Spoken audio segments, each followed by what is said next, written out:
Manomboka eto isika dia hiresaka ny vaovao tany amin'ny faritra Tsinanana tany Tomasina no marimarina kokoa. Nisy ny iraka manokana nandeha tany dia ny namana Norbert Kotomalala maromaro ihany ny vaovao voangy ny namana Norbert tamin'ny fandalovan'ny tany Tomasina.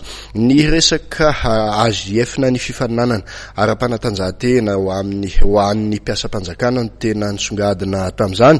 Niavaka tanteraka ny lanonam-panokafana ny fifaninanana national AJF taona 2024 tany Tomasina.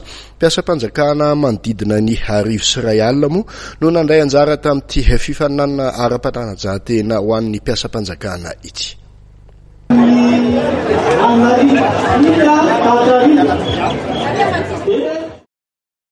Mpiasam-panjakana manodidina ny 1000 sy 1 no tonga tany Tomasina niatrika ny andiany voalohany amin'ny faninanana nasionaly AJF.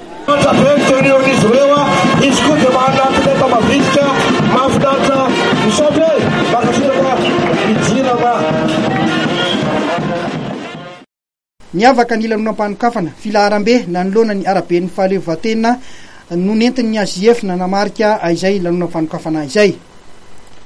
Nafonja ny afatra avy amin'ny filohan'ny AJF nandritra ny lahateniny izay netefa mivantana tamin'ireo mpitondra fanjakana sy ireo mpandray anjara.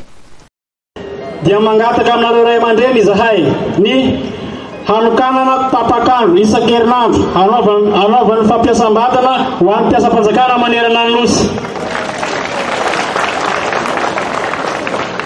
Ametraka toerana fanaovana fanatanjahantena iray isan'ireny volomparitra na complexe sportif ho an'ny mpiasam-panjakana.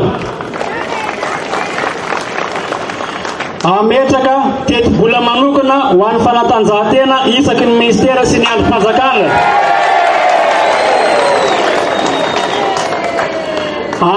Anome ordre de route sy ordre de mérite sportif ho an'ny mpiasam-panjakana. Nanafana ny lanonana izay nampiseho fahaizana ny maronaka toerana.